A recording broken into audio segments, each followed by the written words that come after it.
you know what? You never forget it. You never forget it because there's nothing like it. This is Mount Panorama. This is Bathurst. As soon as you head out on this mountain, it is total commitment for every single millimetre.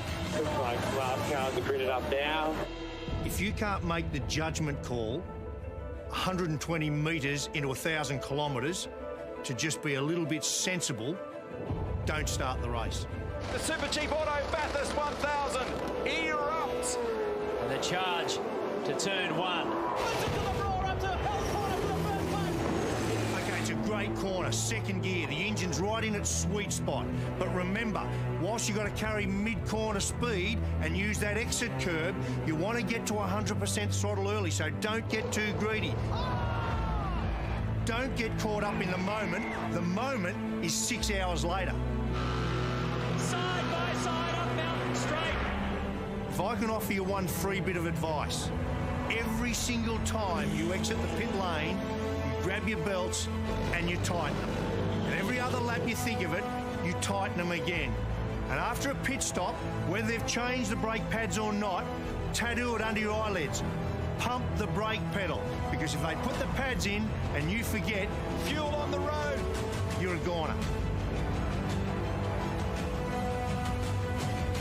Yeah, Griffin's Bend, right? It's one of the toughest on the circuit. If you don't get this one right, psychologically, you're gone for the rest of the lap. Big hurry up. It's about 260 on the way in, remember? And you've got to knock off 130 k's an hour. But you've got to do that on the bumps on the way in. But let me give you a tip. When you're challenging for Griffin's Bend, either make the commitment or get the hell out of it. We're approaching the cutting. If I can't tell you anything simpler than this, there is one racing line up there.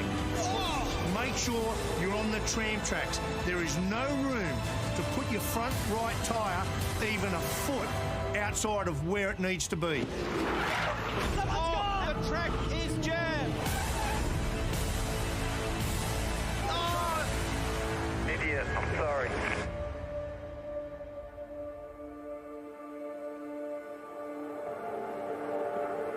When we come up to Reed Park, you need to hug the wall. Put the car right over there, hard on the wall, but be careful, don't overuse the curb on the inside. It'll feed you into the wall.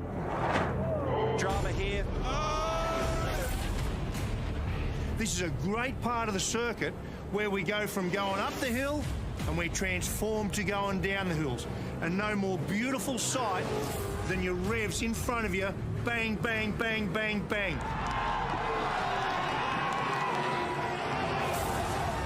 So we're out of Reed Park and now we're going to head down to that damn grate, right? It's a horrible, dirty drain up against a wall on the right-hand side of the circuit. Now, the problem here is you've got to commit really, really early. And you don't know, because nowhere in Australia does your front tyre and your car get more downward load than at the grate. You don't know way back then if your power steering is going to suffer it or it's going to give up and feed you into the fence.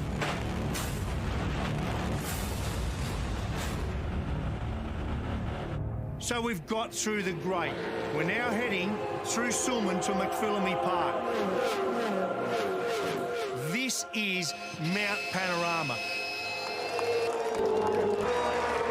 This is where you need to be thinking corners ahead of where you are. You can't see the roadway up ahead, but you're going to average from the cutting all the way to Skyline around 200 kilometres an hour. This ain't kids' play. Oh, big moment.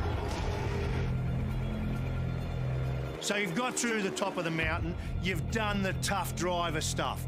Now, throw that bit away, you're going to be a ballerina. That's the view from Skyline. Go for broke time. You're going to need to dance all the way down through the S's. The descent starts. Until you arrive at the dipper. And when you get to the dipper, yeah, sure, it looks really cool with two wheels hanging up in the air. You can't get the throttle on, can you, with two wheels in the air? Get the thing back on the deck. And the moment your rear tyre hits the ground is the same moment your right foot hits the firewall. Now weave through the concrete walls, but don't get too clever and trying to get an inch away from them. There's nothing to be gained by doing that.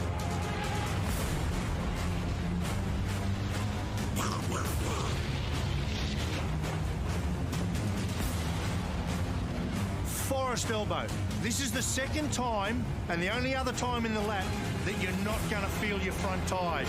You're going to come over the little crest there, downhill, and a tonne and a half she won't want to pull up. Oh, look at this! So this is where you need to be really measured, slow it up, because your big drama here is going to be understeer. The car does not want to turn there. They're tagging, they're tagging! For goodness sake, be aware of what's going on around you. If there's one gap you can leave open for your competitors, it's right there.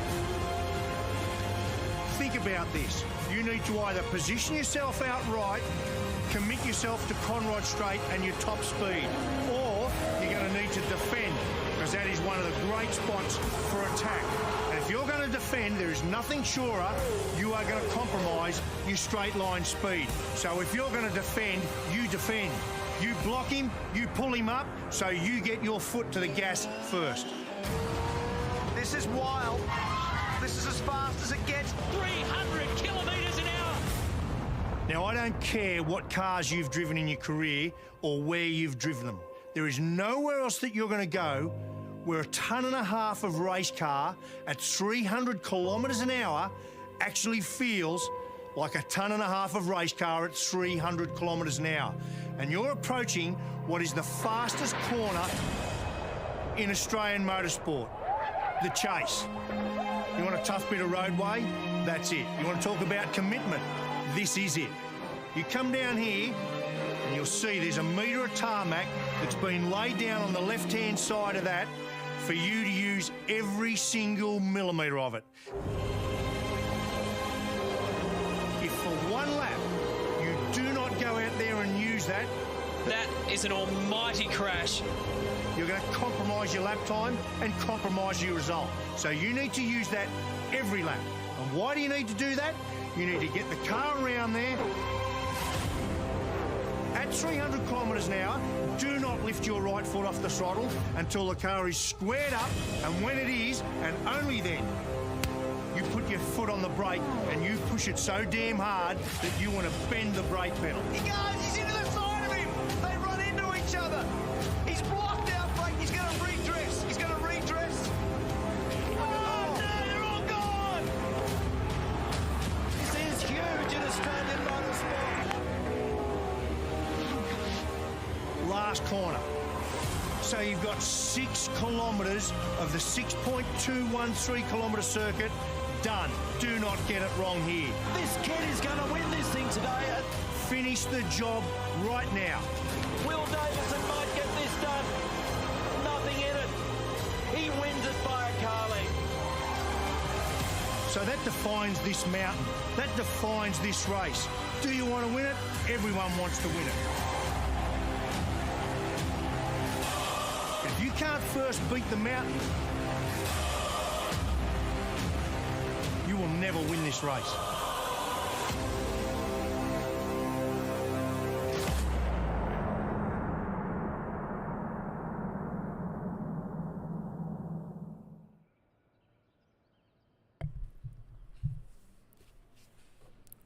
Good evening, everyone. Welcome along to the Track Stars top 5 shootout now, possibly even a top 4 shootout by the looks of things. Here we are tonight at Mount Panorama. 14 cars had been whittled down to the fastest 6 drivers. Unfortunately, we've had one driver unable to take part in tonight's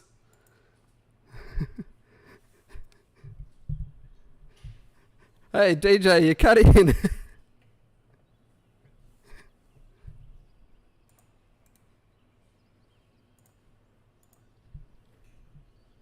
Yes, as you can hear, DJ joined us in the commentary box.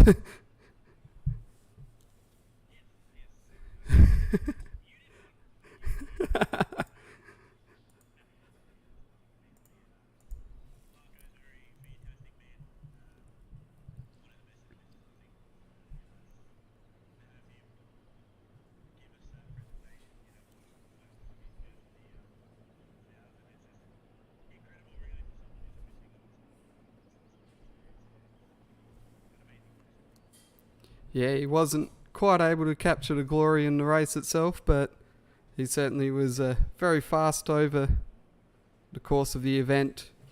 And of course we can remember he took the pole one year. Yeah, he obviously didn't have the glory that he had, but yeah, he's done well in his time as a commentator and stuff like that. Yeah, of course. I think it was about 1999 that he put that fast lap in, taking pole in the top 10 shootout. Was a very surprising lap from everyone's comments up and down pit lane. But of course, they all said it didn't look fast, but it was certainly very clean, and that's something that, you know, can get the job done on an event like this. Sometimes it's not out sideways, up against the wall, that sort of business. Maybe it looks fast, but it doesn't translate on the timesheets.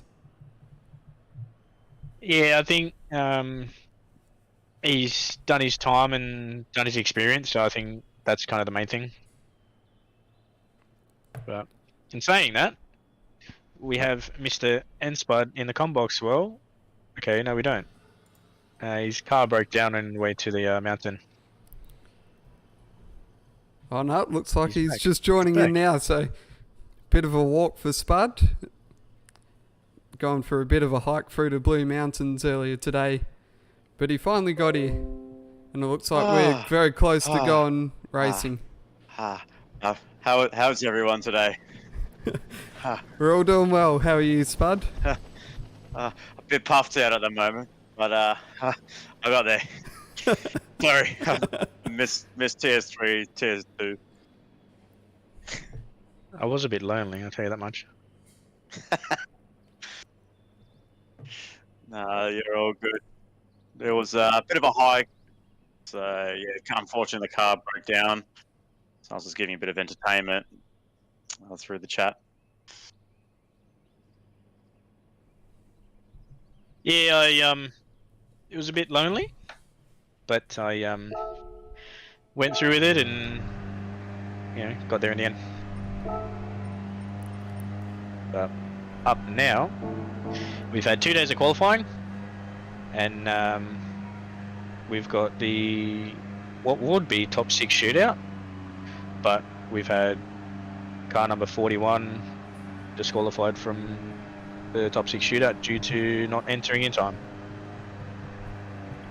Yes, and on top of that, it looks like we're down to 4 as well, because the number 45 car doesn't have a driver here. So at this stage, looks like we've got 4 drivers here, and they're going to fight it out for the front 2 rows of tomorrow's 1,000 kilometre race.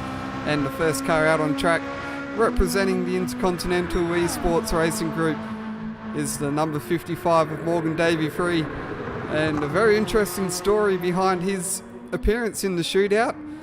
I'm sure a few people get a good laugh out of this. He showed up the qualifying on Thursday night, so the first session of Bathurst 1000 qualifying, went out, did 1 lap, set his time, and called it a night and parked it in the garage.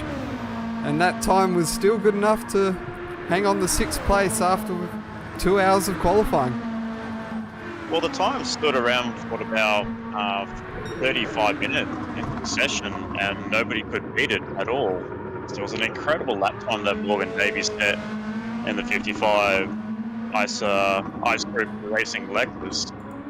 And this is the only team in the 7-team field that will be fielding 6 drivers this Sunday for the Bathurst 1000. So the car 55 piloted by, we normally see Gavan as the main driver. Now he's got the like of his mate in Slayer and the returning Morgan Davey, as well as the 3rd team with Ellie Weisacre, Robert Lilly, and I believe the other one is Devon. So we're about to see Morgan Davey start his lap.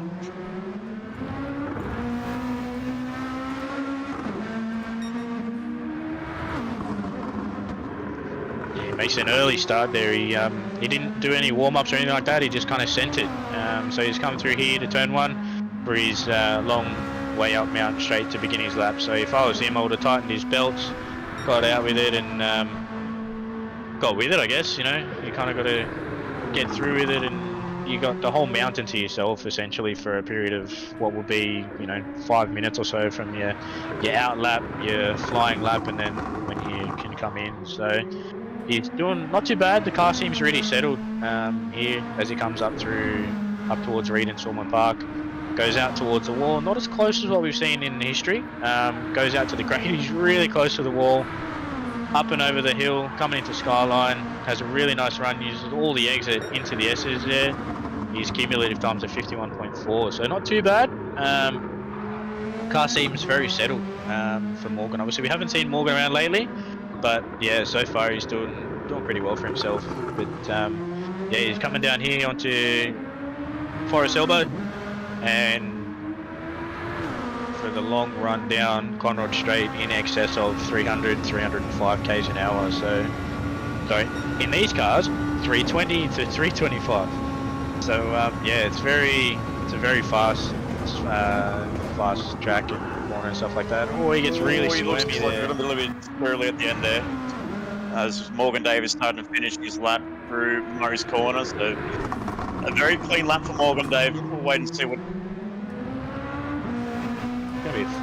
time that he could set on the grid as he goes through with a 1 minute 44.6. Not a bad time by Morgan Davis, so that's a good benchmark, I will say, fellas.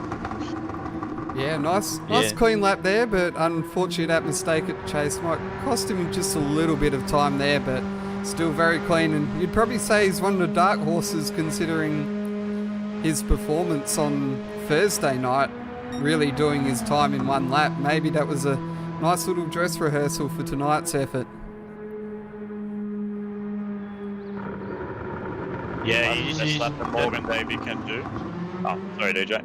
No, you're right, man. Yeah, so he's done a pretty solid time there from a 44.6, so it's not too bad there for especially his first time out in what would be a shootout. When the pressure's on, you kind of got to get with it and go, and send it essentially, but not send it too hard that you go in the wall, because we know that heavy damage is on. So if you get the damage, it doesn't wash off. So we'll wait and see what the first of the CP Motorsports cars here has to do with Duran 50 and the 50, which I do believe, I think Muffin set the fastest lap. No, it was Duran with a 44.0. No, it was Duran fastest lap on Thursday night. I think they were very close relatively timed. Yeah, they were. I will say that Duran 50 has been showing a lot of strong pace here at Mount Panorama, and then last start we just saw Captain Muffin in the TS2 take that commanding victory over Lunacy, who is actually his teammate in the sister car, in the number 1 with this Wood, for the great race that we have on Thursday morning. A nice early start for us, fellas. Yeah, it was actually Duran was faster by just over a tenth of a second, so oh wow. Two drivers there that are very close in lap times, and it'll be one to watch out for in the race, I'm sure. Having such a strong lineup that are very close to each other and both capable of being inside top 6. Yeah, I would count out really anyone at the moment. 1,000 k's is a long race, and essentially you can start from last on the grid and win, just like what Chaz Mostert did back in 2015 before he had a massive accident and broke his leg. But Morgan Davies done it again. Come in, set his lap with a 44.6, and then he's jumped out of the room. I did tell him just to red X and sit in the pits, but I guess he figured, I don't need to be here anymore, so he's just jumped out. But Duram's coming through Murray's corner now, just to start his flyer. So we'll wait and see what time he can do. Going through Hell Corner very nicely is Duran 50. Nice, excellent trip there as he goes up on the long run up the mountain straight. Very important getting that initial run through the first timing sector. As we get purple, he does over a tenth clear on Morgan Davies' time, but this is a good indication. But there's plenty more of the mountain to come, DJ. Yeah, I think it's a good run there. He was purple through sector 1, so as long as he can keep the car pretty stable, because we know that I don't know about you, but the Honda gets really taily at the best of times, so we've just had to kind of really tune that out. But so far so good. He is purple, so we'll wait and see if he can match his 44.0. But obviously that was over 1 hour. This is over 1 lap, so it's quite a lot different. He's got the downhill section looking down very nicely there, as we usually see the Hondas go a little bit taily, but he's managed to get that rear end really settled in, so we'll wait and see if he can light up the sector time. He didn't light a sector time up in sector 2, I don't think, but they got a very crucial exit on the exit of Forest Elbow. As it's coming down Conroy Straight, flying down over 320 plus kilometers in his CP Motorsports Honda NSX. What are we getting at about 324? Nice. Oh, he's got the curb there, so he's got a little bit too much curb in there. I think it might be a little bit faster than Morgan Davies' entry to the pace as he executes Murray Corner for the final time. Beautiful exit onto the pit straight. Will he get the fastest lap time? No, he doesn't. So this is a very good lap by Morgan Davies.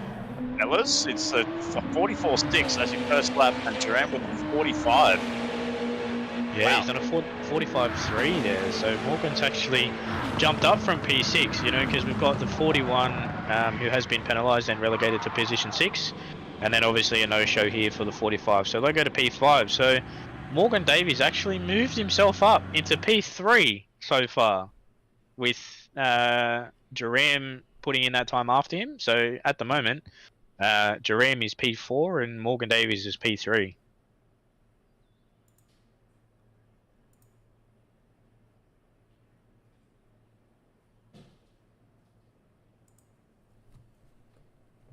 So we've got a bit of echo going on here, so I just need to fix it. I think if you watch me split, it should be good.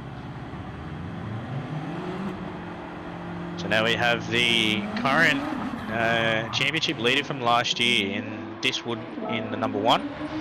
He's out there in the Gold Kings. It looks like he's had a bit of a livery change there, so I'm not too sure if that might be just a bit of a one-off or what's going on, but certainly it's going to be a very interesting one here. But you know, he did have some good luck in the Gold 66 last year, so maybe he's bringing that livery back, saying, I've got some good juju in this car, let me whip it out for the 1,000 and see if I can get the win again.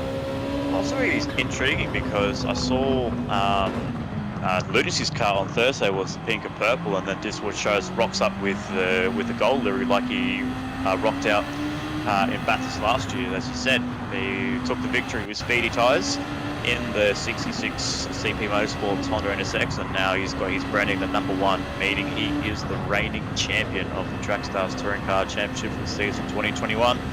Won the race by taking the lead of Mint Matt with only about over 20 laps, under 20 laps to go around the outside of Griffin's Bend, DJ, and that was a really brave move there for anyone to make a move on the outside. But if there was only one driver that can do an outside move in those dire conditions, in that situation, I think Diswood is your man. Yeah, well, we've seen what he can do in the past and what he's capable of. He's just definitely one of those drivers, you know.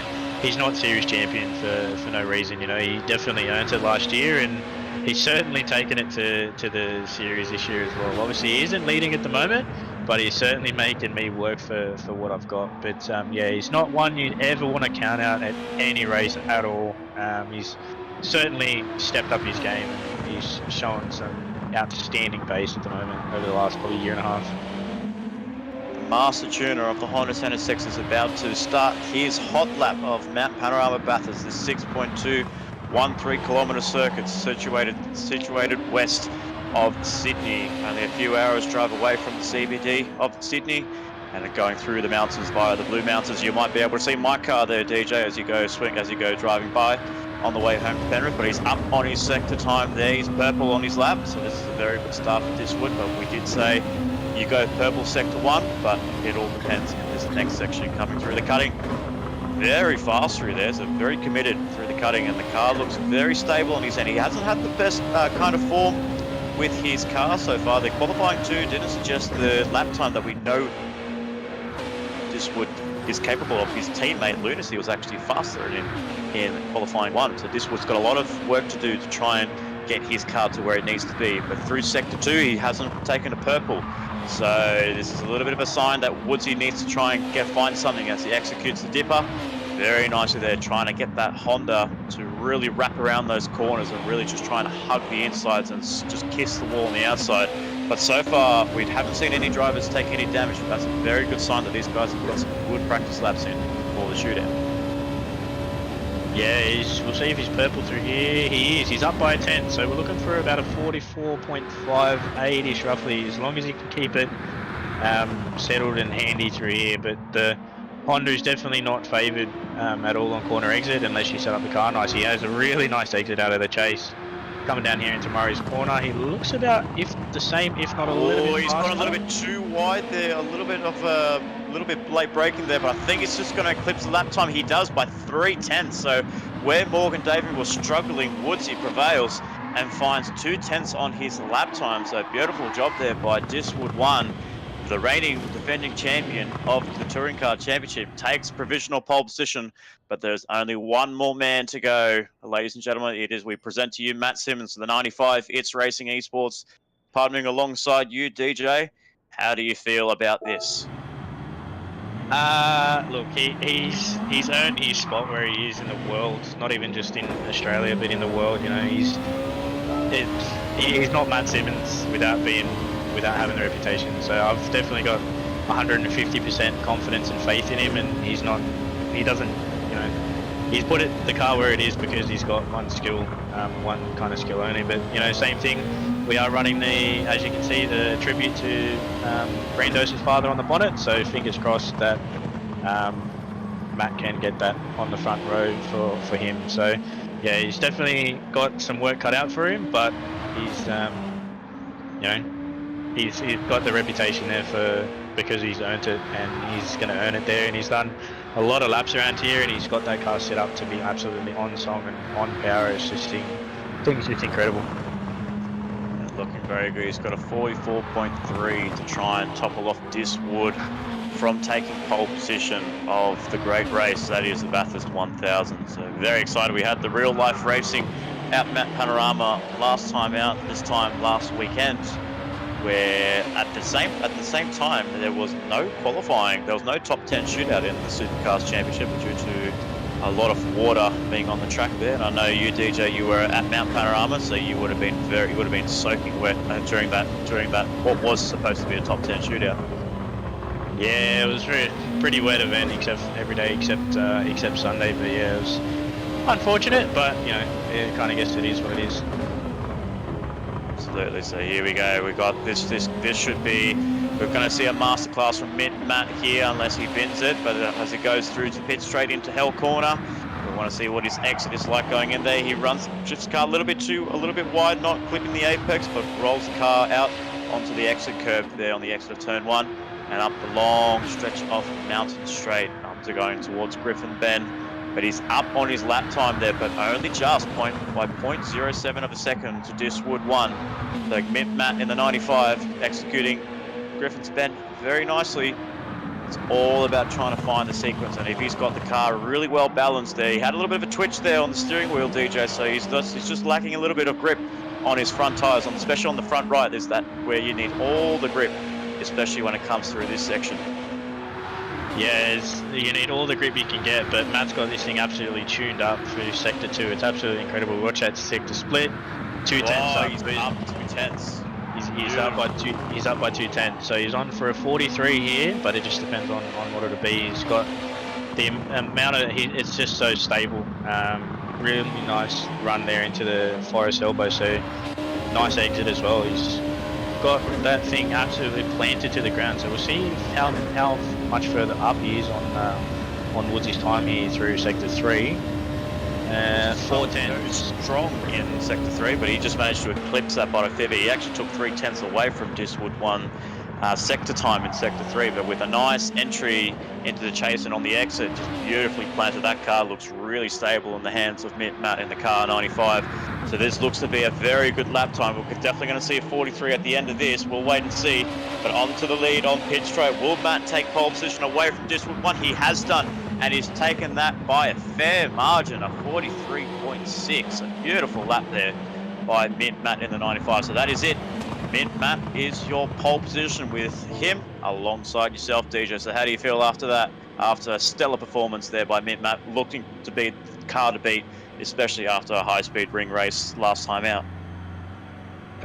You know, it's I'm not taking what I got to take what I can get, and at the moment, you know, he's planted it there for a reason, and I guess we kind of got to work together as a team and get the car up the front come the end of the day. So fingers crossed, but you know, he's got full faith in me, I've got full faith in him. You know, you've got to, I guess that's what you kind of got to have as a successful team. I guess yourself. So. I guess you could say with Matt, he set his lap time at 42.9. He set himself at 43.6. So I guess you could say in a way he's actually lost a bit of time on his lap compared to his qualifying. So maybe Matt must have tuned the car a little bit different, or do you think he was being a little bit too conservative there? You thought, you know what, I'm not going to pull a 42. I've had enough of my 42s.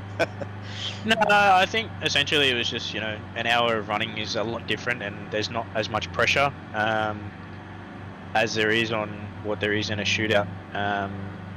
And you know, you've got one lap to heat up the car and heat up the tires and the brakes and everything like that, and you know, rather than an hour of qualifying where you can just do laps upon laps upon laps and the car's at optimum temp and tires at optimum temp. But you know, he's done what he had to, and he's put the car in the shootout, and he's put it in a nice spot there on provisional pole. So yeah, at the moment, you know, we got full faith in them, and I know that, you know, it's a bit odd not seeing you in the shootout as well, Spud, as well as our other car, but I think, you know, 1,000 Ks is a long race. I will definitely give the praise where praise needs to be for the Ice Group racing team for putting that car in the top 6 shootout, and to get themselves P3 in their debut top 6 shootout, and that is an awesome performance there by the 55. The team and the factory in the camp of the Ice Racing Group will be very ecstatic with that lap, and we can't wait to see what the likes of Cabans and Sir Slayer and Morgan Davey can do over the long period of the race. As we said, they're one of the only teams running a 3-man team, the 3-man band in the 55 and 13 Lexus RCF Group 2 GT500. So we can't wait to see what their strategies are going to be. So, and then we got P4 with Jerem 50, unfortunately not being able to get those last few sectors hooked up. It did look nice, but I guess a stable car doesn't mean a fast car, unfortunately. So long as it's good for the race, that's all that matters for Jerem 50. And then unfortunately, the DNS from the 45 in Raddy McForehead and Zyla 96, unfortunately not making the show this evening. So they'll be starting out in 5th place. And then unfortunately the disqualification of car 41 after not submitting their entry at the cutoff time. So unfortunately for the 41, but we do know, DJ, that 41, even in quali pace or even in race pace, that car will be one to look out for. Yeah, it's got some good hands in Speedy and Captain Risky. You know what Captain Risky's like. I know what Speedy's like. We all know what Speedy's like. We all know what Risky's like. But we've also got the 56 too from Redwine and Viper Z. Viper Z was with me last year. Everyone knows what he's capable of, and I wouldn't really kind of count out anybody in the field. It's a long race and anything can happen. So yeah, I guess 1,000 Ks around this beautiful circuit. What more could you want on a lovely Sunday afternoon? Essentially same as in real life. Races on a Sunday, so our races on a Sunday. Shootouts on a Saturday, so our shootouts on a Saturday. But yeah, kind of got to go with the flow, see what happens, and hopefully safety cars don't breed safety cars tomorrow. Absolutely, we cannot wait to see what happens. Four stints for our drivers, minimum laps 59 laps. So strategies will be very key on what happens at the end of each stint. Points will be awarded for each stint as well before they race for the finale, race for the big points to take the victory of the Track Stars Racing Series Touring Cars Championship here at Mount Panorama for the Bathurst 1000. We cannot wait to see a full-man grid of 14 cars. Only one can be the victor, and then the others will be forgotten the next day. Yeah, it's going to be a fantastic one coming in tomorrow. So anyone who's hanging around the YouTube, like, subscribe, turn the bell on so we can get notifications. But racing will start tomorrow. I believe it's at 9 o'clock. So we'll get everything sorted and stuff like that beforehand. So thank you from the admins, myself, Disappointed, Jarman Dallaton, It's Racing, and Nick Pitasso in N-Spud P666. We thank you, everyone, and a big congratulations to everyone on the grid, and we can't wait to see you tomorrow.